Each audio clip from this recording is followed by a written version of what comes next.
Hello दोस्तों, कैसे हैं आप सब।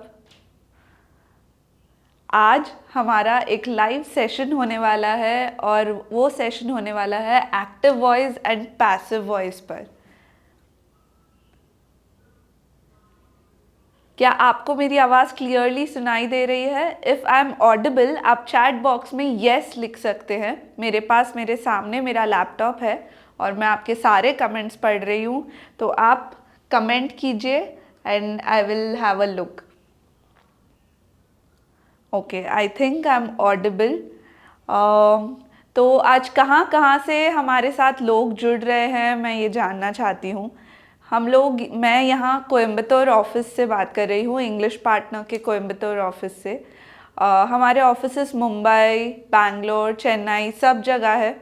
तो आप लोग कहाँ से हो? Hello everyone, hello. यस, हाय हाय। ओके, कुछ लोग पंजाब से हैं, कुछ लोग छत्तीसगढ़ से हैं, कुछ लोग हैदराबाद से हैं। Okay, hello everyone. तो थोड़ा सा हमने वेट कर लिया ताकि सब लोग हमारे साथ जुड़ जाएं इस लाइव सेशन में और किसी का कुछ भी इम्पोर्टेंट टॉपिक मिस ना हो। तो चलिए शुरू करते हैं हमारे लाइव सेशन के टॉपिक से। तो आज हम सीखने वाले हैं एक्टिव वॉइस और पैसिव वॉइस के बारे में। अब तक हमने पार्ट्स ऑफ स्पीच सीखे, 12 टाइप्स ऑफ टेंसेस सीखे। तो इसके बाद अब हमें इस टॉपिक पर फोकस करना बहुत ज़रूरी है। तो ये टॉपिक एक बहुत ही इम्पॉर्टेंट टॉपिक है। हम कैसे बात करते हैं इंग्लिश में, क्या स्टाइल है हमारा बात करने का, ये हम इस लाइव सेशन में सीखेंगे। तो इस लाइव सेशन का एजेंडा क्या है? सबसे पहले हम ये दोनों चीज़ों का मतलब सीखेंगे, फिर इनके एग्जाम्पल्स देखेंगे, इन दोनों में क्या डिफरेंस है वो समझेंगे। और जब हम एक्टिव वॉइस और पैसिव वॉइस यूज़ करते हैं हमें कुछ चीज़ें याद रखनी होती है। तो वो पॉइंट्स टू रिमेंबर जो है वो भी हम आज अच्छे से समझ लेंगे। तो चलिए शुरू करते हैं। सबसे पहले देखते हैं कि वॉइस का मतलब क्या है। अब हम यहाँ एक्टिव और पैसिव तो बात कर रहे हैं, वो भी हम समझेंगे, लेकिन सबसे पहले वॉइस का क्या मतलब है इस कॉन्टेक्स्ट में। जनरली वॉइस का मतलब होता है आवाज़, लेकिन यहाँ हम वॉइस किस कॉन्टेक्स्ट में कह रहे हैं? हम यहाँ वॉइस ये बताने के लिए यूज़ कर रहे हैं कि वर्ब का कौन सा फॉर्म हम यूज़ करने वाले हैं। मतलब वर्ब पर एक्शन हो रहा है या verb the term voice is a term that is used to denote the form of the verb which shows if the given sentence, if the subject in the given sentence is the doer or receiver of the action. इसका क्या मतलब है? इसमें हम देख रहे हैं voice से हमें समझ में आता है कि जो सब्जेक्ट है सेंटेंस का वो एक्शन कर रहा है या उस पर कुछ एक्शन हो रहा है। ये हम समझ सकते हैं एक वॉइस के थ्रू कि कौन सा वॉइस यूज़ किया जा रहा है। उससे हम समझ जाएंगे कि सब्जेक्ट यहाँ एक्शन कर रहा है या एक्शन सब्जेक्ट के ऊपर किया जा रहा है। तो ये था वॉइस का मतलब। ओके, अब इंग्लिश में जैसे कि हम देख रहे हैं दो टाइप के वॉइसेस होते हैं, एक्टिव वॉइस और पैसिव वॉइस। तो एक एक का मतलब सीखते हैं। सबसे पहले है एक्टिव वॉइस। अब एक्टिव वॉइस क्या है? Active voice in a sentence denotes that the noun or pronoun that acts as the subject in the sentence is the doer of the action। मतलब जो सब्जेक्ट है वो एक्शन कर रहा है। जब ये होता है that means that sentence is in active voice. जब जो सब्जेक्ट है, when the subject is the doer, it is called active voice। Okay, तो अब ऑक्सफोर्ड डिक्शनरी के हिसाब से एक्टिव वॉइस का जो एक्चुअल डेफिनेशन है उसको हम रीड आउट करते हैं. The form of a verb in which the subject is the person और thing that performs the action. मतलब the subject is the person, noun या प्रोनाउन, मतलब कोई पर्सन भी हो सकता है, कोई चीज़ भी हो सकती है. Is the doer of the action, मतलब वो परफॉर्म कर रहा है एक्शन को. तो ऑक्सफोर्ड डिक्शनरी के हिसाब से भी एग्जैक्टली यही है मीनिंग. अब पैसिव वॉइस क्या है? Passive voice on the other hand represents that the subject is the one being acted upon, मतलब जिसके ऊपर एक्शन हो रहा है वो सब्जेक्ट है. और जब ऐसा होता है तब हम सेंटेंस को पैसिव वॉइस में रीड कर रहे होते हैं. तो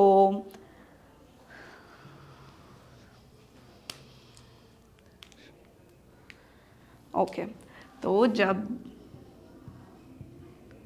when the subject is receiver of the action,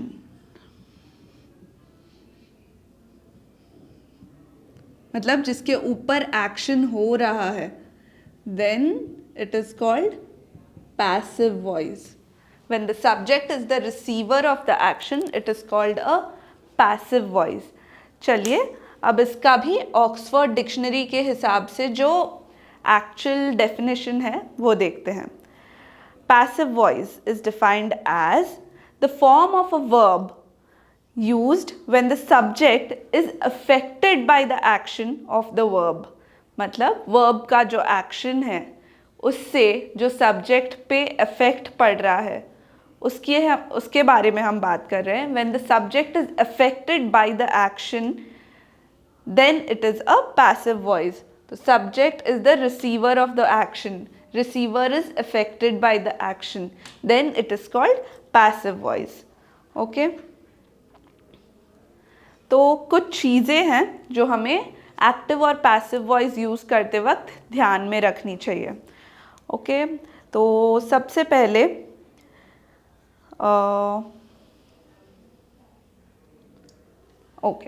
तो एक्टिव वॉइस हम जनरली कब यूज़ करते हैं? एक्टिव वॉइस हम यूज़ करते हैं जब हमें कुछ क्लियरली सिंपल मैनर में बताना हो, तब हम एक्टिव वॉइस यूज़ करते हैं. कुछ डायरेक्ट हमें बोलना हो तब हम जनरली एक्टिव वॉइस में ही बात करते हैं. ऐसे ही हम पैसिव वॉइस यूज़ नहीं कर सकते. कुछ ना कुछ रीज़न होना चाहिए तभी हम पैसिव वॉइस यूज़ करते हैं. सिर्फ इसलिए कि है ना मैं बेटर साउंड करूँगी, my English will sound better, it will look better, उसके लिए हमें पैसिव वॉइस नहीं यूज़ करना चाहिए. It is always better to speak in active voice जितना हो सके. तो only when it is necessary, जब बहुत ज़रूरी है, कई सेंटेंसेस में ये सही होता है कि हम पैसिव वॉइस यूज़ करें, तो उन जगहों पर ही हमें पैसिव वॉइस यूज़ करनी चाहिए ताकि हमारे थॉट्स जो है, कम्युनिकेशन जो है वो क्लियर हो, इफ़ेक्टिव हो. इसके लिए जनरली हर कोई प्रोफेशनल सेटअप या जनरल फ्रेंड्स कॉन्वर्जेशन में भी हम एक्टिव वॉइस ही प्रेफर करते हैं. तो अब एक्टिव वॉइस और पैसिव वॉइस का एक स्ट्रक्चर है, तो ये स्ट्रक्चर बहुत इम्पॉर्टेंट है. तो देखते हैं ये स्ट्रक्चर क्या है. सबसे पहले एक्टिव वॉइस का structure. Subject plus verb plus object. तो ये है एक्टिव वॉइस का स्ट्रक्चर. जब भी हम कोई सेंटेंस एक्टिव वॉइस में लिखते हैं या पढ़ते हैं तो उसमें सबसे पहले सब्जेक्ट आता है, फिर वर्ब आता है, जो एक्शन हो रहा है उसके बारे में हम बताते हैं, और फिर ऑब्जेक्ट के बारे में बताते हैं. तो हमेशा SVO ये रूल फॉलो होता है एक्टिव वॉइस के लिए, और पैसिव वॉइस के लिए इसका उल्टा फॉलो होता है. पैसिव वॉइस का स्ट्रक्चर है ऑब्जेक्ट फिर वर्ब और फिर सब्जेक्ट। तो ये है इन दोनों का मेन डिफरेंस। ऑब्जेक्ट पहले आता है, फिर वर्ब आता है, फिर सब्जेक्ट आता है पैसिव वॉइस के सेंटेंस में। तो इनके अब डिफरेंसेस समझते हैं कि क्या है। अब इतनी देर से हम एक्टिव वॉइस और पैसिव वॉइस समझ चुके हैं, तो इसमें अब डिफरेंसेस फाइंड आउट करना भी हमारे लिए बहुत इजी हो गया है। तो लाइन से देखते हैं क्या क्या डिफरेंस है। Active voice denotes that the subject is performing the action, मतलब एक्टिव वॉइस में subject is the doer, subject is performing the action. और पैसिव वॉइस में the subject is being acted upon, is receiver of the action. तो doer and receiver, active voice and passive voice, ये दोनों एक difference हो गया। फिर active voice में the active voice does not require a linking verb to make sense. ऐसा ज़रूरी नहीं है एक्टिव वॉइस में कि एक लिंकिंग वर्ब कैसे भी यूज़ किया जाए। It is not necessary to make, ताकि वो सेंटेंस में सेंस बने, बिना लिंकिंग वर्ब भी हम एक्टिव वॉइस यूज़ कर सकते हैं। लेकिन जब हम पैसिव वॉइस यूज़ कर रहे हैं तब linking verb followed by the past participle of the main verb. Passive voice में हमेशा हम वर्ब का थर्ड फॉर्म या पास्ट पार्टिसिपल फॉर्म यूज़ करते हैं। ओके, तो जो भी लिंकिंग वर्ब है उसके बाद past participle of the verb आएगा। तो एक्टिव वॉइस में नेसेसरीली लिंकिंग वर्ब होना ज़रूरी नहीं है और पैसिव वॉइस में लिंकिंग वर्ब होना ज़रूरी है। Next one is active voice focuses on the doer of the action, मतलब जो सब्जेक्ट है, कौन वो एक्शन परफॉर्म कर रहा है, उस पे फोकस किया जाता है एक्टिव वॉइस में। फिर the passive voice comes in handy when the doer of the action is undetermined, जब हमें पता नहीं हो कि एक्शन कौन परफॉर्म कर रहा है, या जब हमें परफॉर्मर ऑफ द एक्शन पे पूरा फोकस नहीं डालना होता है, तब हम पैसिव वॉइस यूज़ करते हैं। तो यहाँ पर एक्टिव वॉइस में focus is on the doer of the action, यहाँ पर अनडिटरमाइंड है doer of the action. Okay, then active voice में has a direct, clear and strong tone. जब हम एक्टिव वॉइस में बात करते हैं एकदम हमारी टोन क्लियर और डायरेक्ट होती है, स्ट्रॉन्गली हम बात कर सकते हैं। जबकि पैसिव वॉइस में indirect, weak and subtle tone होती है। मतलब अगर आप जनरल कॉन्वर्जेशन में पैसिव वॉइस में बात करें तो वो बहुत कंफ्यूजिंग लगेगा। तो it is indirect, weak and subtle tone. तो ये है दोनों का डिफरेंस। अब चलिए एक एक एग्जाम्पल समझ लेते हैं। आई डेकोरेटेड द हॉल, ये है एक्टिव वॉइस। तो आई यहाँ पर सब्जेक्ट है, डेकोरेटेड यहाँ पर वर्ब है, और the hall, hall is the object. तो यहाँ पर आई जो सब्जेक्ट है उस पर फोकस किया जा रहा है। ओके, अब इसका पैसिव वॉइस क्या होगा? The hall was decorated, the hall was decorated by me. तो यहाँ पर हॉल पे ज़्यादा फोकस किया जा रहा है, तो ऑब्जेक्ट जो है वो पहले आ रहा है। The hall was decorated, was decorated is the verb and by me is the subject. अब यहाँ हम देख रहे हैं कि पास्ट पार्टिसिपल फॉर्म यूज हो रहा है। The hall was decorated by me. Okay, अब कुछ प्रोनाउंस है जो एक्टिव वॉइस और पैसिव वॉइस जब हम यूज़ करते हैं तो वो चेंज हो जाते हैं। चलिए वो प्रोनाउंस कैसे चेंज होते हैं हम देखते हैं।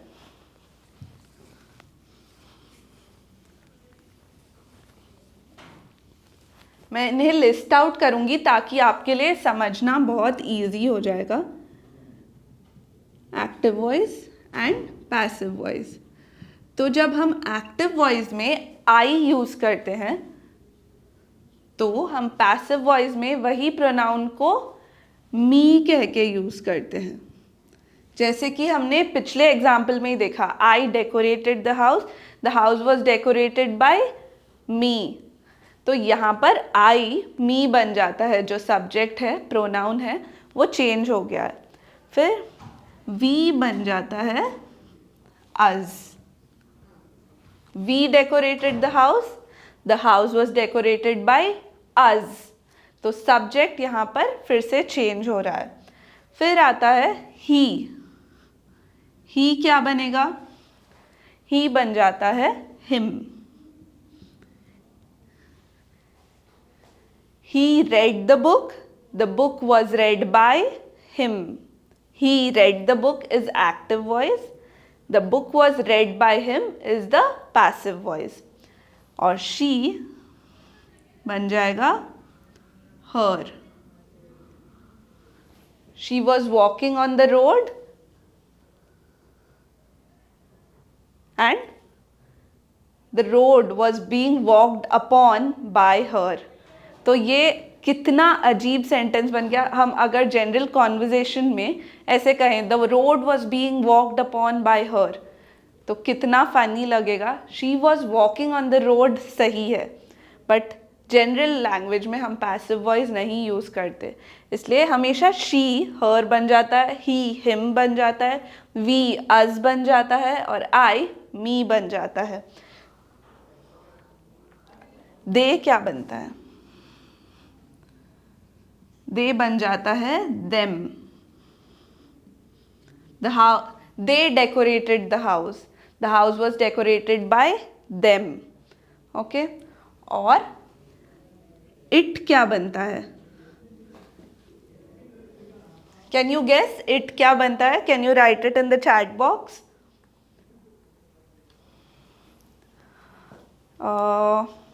It okay, this was a trick question.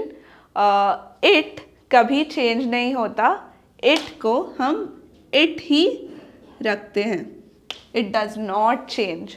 तो अब जो एक्टिव वॉइस और पैसिव वॉइस है, इसमें जो प्रोनाउंस है वो कैसे चेंज हो रहे हैं? आई बनता है मी, वी बनता है अस, ही बनता है हिम, शी बनता है हर, दे बनता है देम और इट ही रहता है।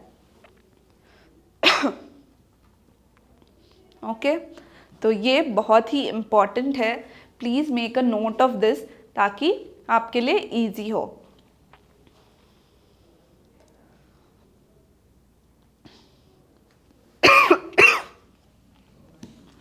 ऑलराइट, तो अभी और कुछ चीज़ें हैं जो हम एक्टिव और पैसिव वॉइस जब यूज़ करते हैं तो हमें दिमाग में रखनी चाहिए।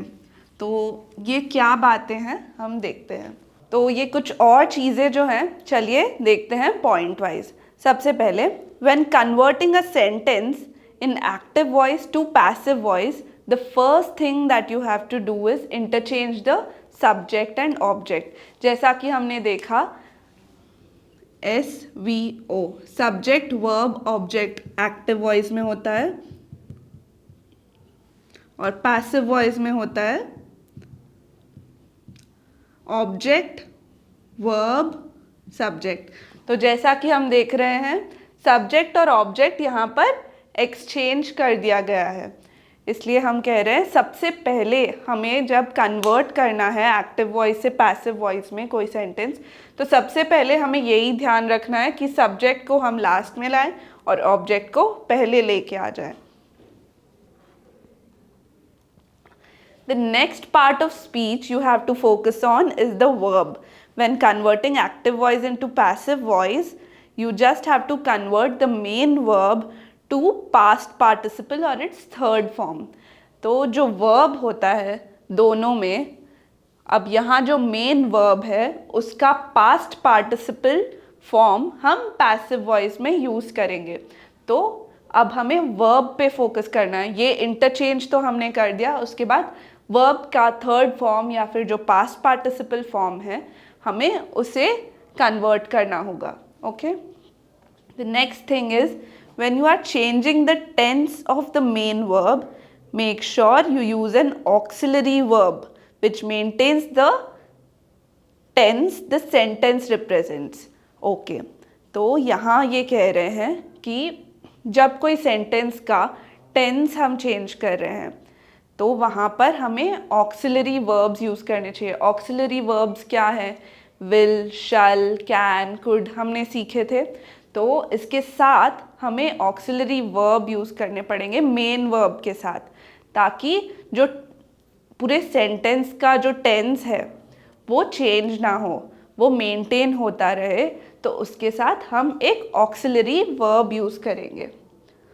Always use the preposition by before the subject in passive voice. तो जब पैसिव वॉइस हम यूज़ करते हैं, ऑब्जेक्ट आ जाता है, वर्ब आ जाता है, और वर्ब और सब्जेक्ट के बीच में जनरली हम बाय वर्ड यूज़ करते हैं. यहाँ पर the house was decorated by me, तो हमेशा सब्जेक्ट से पहले बाय वर्ड आता है, इसीलिए यहाँ ऐसा कहा जा रहा है. ऑब्जेक्ट, वर्ब, फिर बाय आता है, फिर सब्जेक्ट आता है. Alright. If there are any adverbs used in the sentence with active voice, be sure to include them in the passive voice. अब जब active voice के sentence में कोई adverbs use हुए हैं तो उसे passive voice में भी हमें इस्तेमाल करना पड़ेगा. आपको अगर लगता है कि ये important नहीं है, मैं इसे drop कर देती हूँ ये word को, तो ये सही नहीं है. आपको जो वर्ड्स एक्टिव वॉइस में यूज़ किए जा रहे हैं, जो एडवर्ब्स यूज़ किए जा रहे हैं, वो पैसिव वॉइस में भी यूज़ करना पड़ेगा. फिर ही करेक्ट पैसिव वॉइस का सेंटेंस बनेगा, नहीं तो आपका कन्वर्जन जो है वो गलत हो जाएगा. So make sure to use all the verbs, adverbs that are in active voice to convert it to passive voice. Alright. Okay. तो चलिए अभी कुछ एग्जाम्पल्स देखते हैं.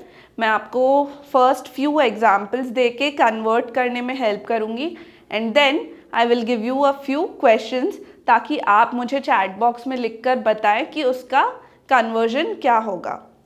एक्टिव वॉइस में है twinkle likes adventure stories. Twinkle likes adventure stories. तो यहाँ पर ट्विंकल लाइक्स एडवेंचर स्टोरीज. यहाँ पर हम पहले आइडेंटिफाई करेंगे सब्जेक्ट क्या है. सब्जेक्ट है twinkle, and what is the verb? Verb is likes, and subject is stories. Object is stories, sorry. तो जैसा कि हमें ध्यान रखना था, इसका पैसिव वॉइस क्या है. अब पैसिव वॉइस में हमें एक्सचेंज करना है ऑब्जेक्ट और सब्जेक्ट को. तो इसका पैसिव वॉइस कैसे बनेगा? स्टोरीज या एडवेंचर स्टोरीज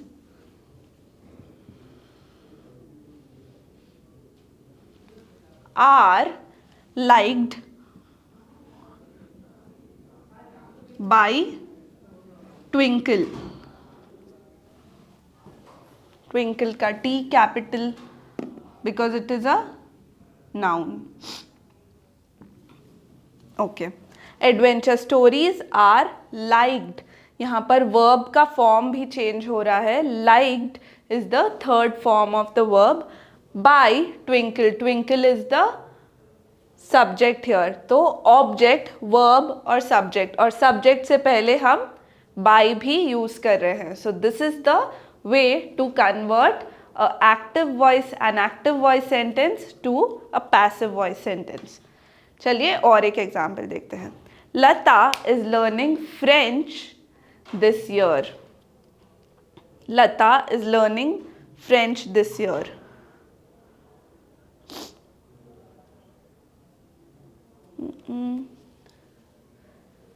इसका पैसिव वॉइस क्या होगा? French is being learnt by Lata. तो let us see, सब्जेक्ट क्या है? लता. सब्जेक्ट है लता और वर्ब है लर्न.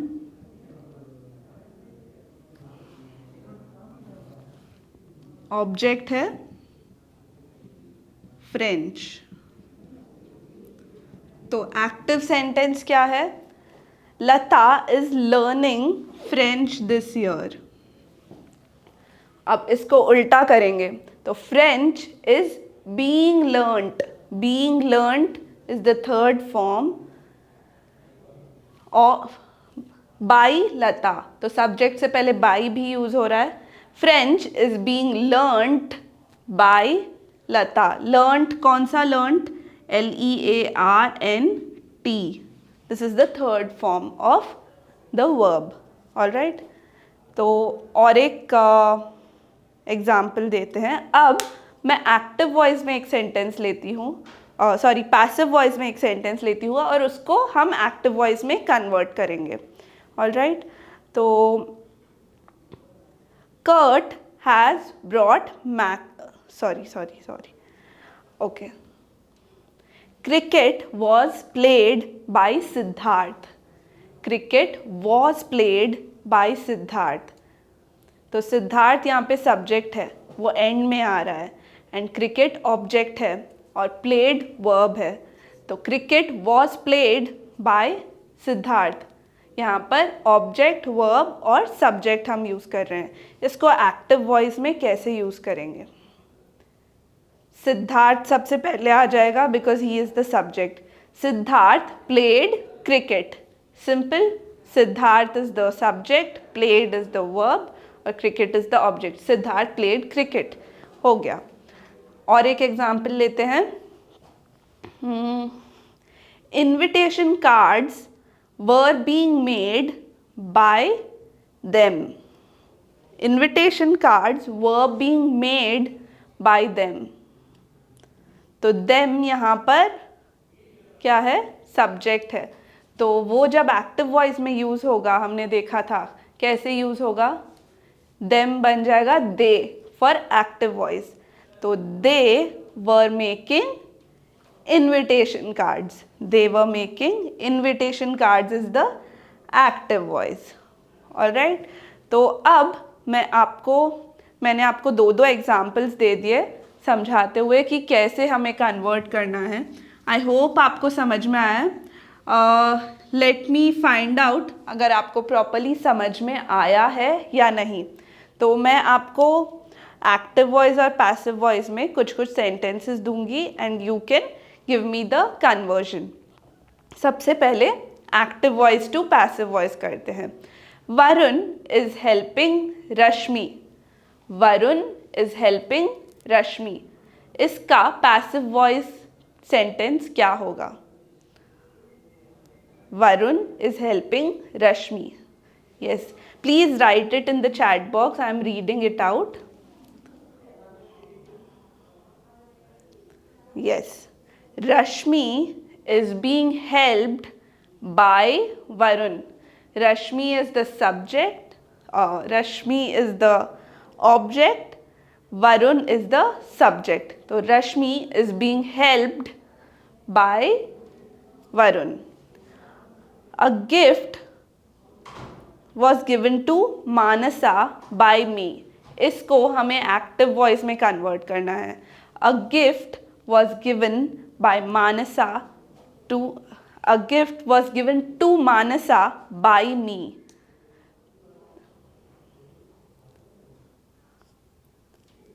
Yes, इसका एक्टिव वॉइस क्या होगा? I gave a gift to Manasa. I gave a gift to Manasa. Yes, that's right. Okay. Change it into active voice, passive voice. Naveen loves Praveena. Naveen loves Praveena. इसका passive voice क्या होगा? Praveena is loved by Naveen. Praveena is loved by Naveen. और एक आखिरी example लेते हैं। Okay, convert this into active voice. Mike was hit by Nick. Mike was hit by Nick. इसका active voice क्या होगा? एग्जैक्टली, आई थिंक आप सबको अब समझ में आ गया है। बहुत सिंपल था ये, आई थिंक सबको समझ में आ गया है। Nick hit Mike. Nick hit mic.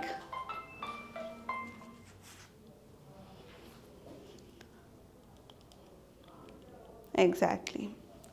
Okay. So everyone has understood this. Nick hit Mike is the correct answer. Okay. Okay. तो before going ahead, मैं आपको इंग्लिश पार्टनर के कोर्स के बारे में कुछ डिटेल्स दे देती हूँ। अगर आपको ये सेशन इंटरेस्टिंग लग रहा है तो ऐसे ही सेशंस हमारे ट्रेनर्स भी कंडक्ट करते हैं। मैं भी यहाँ पर एक ट्रेनर हूँ। सो ऐसे ही इंटरेस्टिंग सेशंस बहुत सारे एग्जाम्पल्स के साथ आपके लिए कंडक्ट किए जाते हैं हमारे ट्रेनर्स द्वारा। तो अगर आपको हमारा कोर्स ज्वाइन करना है तो नीचे एक नंबर दिया गया है, उस नंबर पे आप मैसेज कर सकते हैं। सिर्फ हाय भेजिए और हमारे काउंसलर्स आपको कांटेक्ट करेंगे। वो आपको सारे डिटेल्स कोर्स के बारे में दे देंगे। यहाँ पर हम हर स्टूडेंट के लिए एक पर्सनल ट्रेनर असाइन करते हैं। तो वो पर्सनल ट्रेनर्स आपको अच्छे से बेसिक से इंग्लिश सीखने में हेल्प करेंगे। एंड अगर आपका कोर्स ख़त्म हो जाए उसके बाद भी आपके पास कोई डाउट्स हो तो हमारी लाइफ टाइम असिस्टेंस पॉलिसी है, जिसमें कोर्स ख़त्म होने के बाद भी आप वो ट्रेनर को कांटेक्ट कर सकते हैं और वो आपको हेल्प करेंगे कुछ भी डाउट्स क्लियर करने में।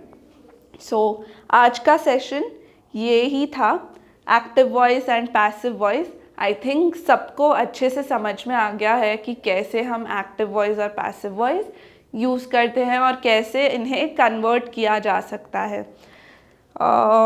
आई होप सबको मज़ा आया because this was a very interesting and knowledgeable topic for me also, and I think I have helped you. If you liked the session, put a thumbs up in the chat box.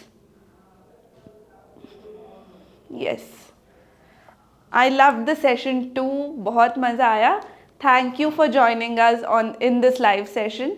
See you all next time.